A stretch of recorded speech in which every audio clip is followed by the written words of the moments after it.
जब से पूर्व उपराष्ट्रपति जगदीप धनखड़ ने इस्तीफा दिया है, तब से उनके इस्तीफे को लेकर हर दिन चौंकाने वाले खुलासे हो रहे हैं। हर रोज नए नए एंगल सामने आ रहे हैं। सत्ता के गलियारों और मीडिया के सूत्रों में चर्चा है कि अगर मोदी सरकार ने सही समय पर कदम नहीं उठाया होता तो सरकार गहरे संकट में आ सकती थी। आखिर धनखड़ ऐसा क्या करने जा रहे थे, या ऐसा क्या कर रहे थे कि मामला रेजिग्नेशन तक पहुंच गया। चलिए आपको बताते हैं अंदर की पूरी कहानी, द इनसाइड स्टोरी। मैं सही समय पर रिटायर होऊंगा 2027 में, अगर भगवान ने चाहा तो। ये लाइन जगदीप धनखड़ ने कुछ दिनों पहले जेएनयू यूनिवर्सिटी में एक प्रोग्राम में बोली थी। लेकिन 21 जुलाई को उन्होंने अचानक उपराष्ट्रपति पद से इस्तीफा देकर सबको चौंका दिया। रेजिग्नेशन लेटर में उन्होंने हेल्थ रीजंस का हवाला दिया। ये बात सही है कि जगदीप धनखड़ पिछले कुछ समय से बीमार चल रहे थे और हाल ही में उन्हें कुछ हृदय संबंधी समस्याओं का सामना भी करना पड़ा था। लेकिन रेजिग्नेशन की टाइमिंग और सर्कमस्टेंसेस ऐसे थे कि कई सवाल खड़े हो गए। विपक्ष जो जगदीप धनखड़ की ज्यादातर समय आलोचना किया करता था, आपको याद होगा किस तरीके से संसद के बाहर विपक्षी सांसदों ने जगदीप धनखड़ की मिमिक्री की थी और राहुल गांधी ने उसका वीडियो भी बनाया था, और यहां तक कि उनके खिलाफ विपक्ष महाभियोग का प्रस्ताव भी लेकर आया था। वह भी धनखड़ के रेजिग्नेशन से चौंक गए। विपक्षी दलों का कहना था कि मामला कुछ और है जो साफ नजर नहीं आ रहा है।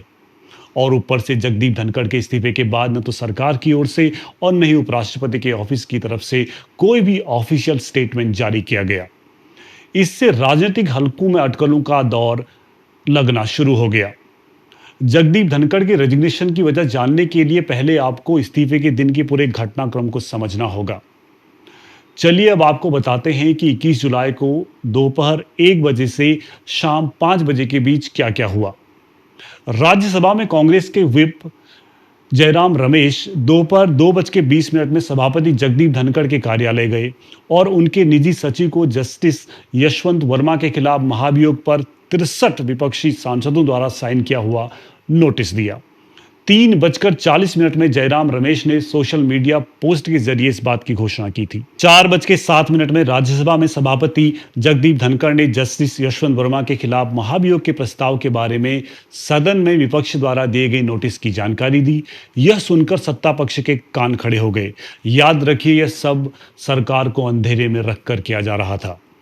तत्कालीन उपराष्ट्रपति धनखड़ यहीं तक नहीं रुके, साथ ही उन्होंने यह भी घोषणा की कि उन्होंने एक और जज न्यायमूर्ति शेखर यादव के खिलाफ विपक्ष द्वारा समर्थित महाभियोग प्रस्ताव के लिए दिए गए नोटिस की भी जांच की है, और उसमें पाया है कि उस पर किसी विपक्षी सांसद ने 2 बार हस्ताक्षर किए हैं। उन्होंने आगे यह भी कहा कि वह बाकी सभी हस्ताक्षरों को प्रमाणित करने की प्रक्रिया में है और जैसे ही यह पूरा हो जाएगा वे सदन को इसकी सूचना देंगे। जिनको नहीं पता उनको बता दें कि जस्टिस शेखर कुमार यादव इलाहाबाद हाईकोर्ट के न्यायाधीश हैं, जो 8 दिसंबर 2024 को प्रयागराज में आयोजित विश्व हिंदू परिषद वीएचपी के कार्यक्रम में दिए गए अपने भाषण के कारण विवादों में आ गए थे। इस भाषण में उन्होंने भारत को बहुसंख्यकों की इच्छानुसार चलाने की बात कही और मुस्लिम समुदाय की प्रथाओं की आलोचना करते हुए यूनिफॉर्म सिविल कोड यूसीसी की वकालत भी की। माना जा रहा है कि जस्टिस शेखर कुमार यादव पर महाभियोग लाने का खेल पर्दे के पीछे से सत्ता पक्ष की जानकारी के बिना हो रहा था। सरकार शेखर यादव के विरुद्ध महाभियोग लाने के पक्ष में नहीं थी, क्योंकि इसे लगता है कि शेखर यादव के विरुद्ध ऐसा कोई मामला बनता ही नहीं है और सुप्रीम कोर्ट पहले से इस मामले का संज्ञान ले चुका है। लेकिन विपक्ष अपनी सेक्युलर इमेज को चमकाने के लिए जस्टिस वर्मा के साथ साथ शेखर यादव के खिलाफ भी महाभियोग लाने की फिराक में था, और सरकार का मानना था कि जगदीप धनखड़ इसमें विपक्ष के साथ मिले हुए थे। सरकार चाहती थी कि जस्टिस वर्मा के खिलाफ महाभियोग पहले लोकसभा में लाया जाए, जिसके लिए सत्ता पक्ष और विपक्ष के सांसदों द्वारा हस्ताक्षरित महाभियोग नोटिस पहले से ही लोकसभा स्पीकर को दे दिया गया था। उसके बाद सरकार महाभियोग को राज्यसभा में लाना चाहती थी, जिससे कि सारा क्रेडिट सरकार को मिलता। लेकिन जगदीप धनखड़ द्वारा बिना सरकार को कॉन्फिडेंस में लिए विपक्ष द्वारा दिए महाभियोग नोटिस की घोषणा राज्यसभा में करना सरकार के विरुद्ध जाने जैसा था। ऐसा लगता है कि धनखड़ विपक्ष के साथ मिलकर कुछ ऐसा करने जा रहे थे जिससे सरकार के सामने संवैधानिक संकट खड़ा हो जाता। सरकार ने इस पर अपना विरोध भी दर्ज कर दिया था, क्योंकि उसी दिन 21 जुलाई को राज्यसभा की बिजनेस एडवाइजरी कमेटी यानी कि बीएसी की एक महत्वपूर्ण बैठक में बीजेपी के दो वरिष्ठ मंत्री जेपी नड्डा और किरेन रिजिजू शामिल नहीं हुए। यह बैठक संसद की कार्यवाही तय करने के लिए अहम मानी जाती है। ये तो बात हुई रेजिग्नेशन के दिन की। इसके अलावा भी ऐसी भी कुछ खबरें आ रही हैं कि सरकार कुछ समय से जगदीप धनखड़ के कार्यकलापों से खुश नहीं थी। जिस तरीके से हाल के समय में जगदीप धनखड़ राज्यसभा में विपक्ष पर मेहरबान हो रहे थे, वह भी एक तरह से सरकार के लिए रेड फ्लैग था। साथ ही यह भी सुना जा रहा है कि जगदीप धनखड़ चाहते थे कि ऑफिशियल पोस्टर्स में प्रधानमंत्री और राष्ट्रपति के साथ उपराष्ट्रपति की भी फोटो लगनी चाहिए। फॉरेन डेलीगेट्स को उपराष्ट्रपति को भी ब्रीफिंग देनी चाहिए। चूंकि उपराष्ट्रपति ऑफिशियली नंबर 2 पोस्ट है, तो उनको प्रधानमंत्री के बराबर सुविधा मिलनी चाहिए। जबकि असलियत में सबको पता है कि उपराष्ट्रपति का मुख्य काम राज्यसभा के सभापति के तौर पर होता है। तो इस तरह की डिमांड जो जगदीप धनखड़ की ओर से लगातार आ रही थी, सरकार उससे कंफर्टेबल नहीं थी। इस बीच जगदीप धनखड़ पॉलिटिकल एक्टिविज्म करते हुए भी दिखे। दिसंबर 2024 में जगदीप धनखड़ ने केंद्रीय कृषि मंत्री शिवराज सिंह चौहान से सार्वजनिक मंच से कई सवाल कर दिए और पूछा कि किसानों से जो वादा किया गया था, वह वादा क्यों नहीं निभाया गया? किसानों से बात क्यों नहीं की जा रही है? वादा निभाने के लिए हम क्या कर रहे हैं?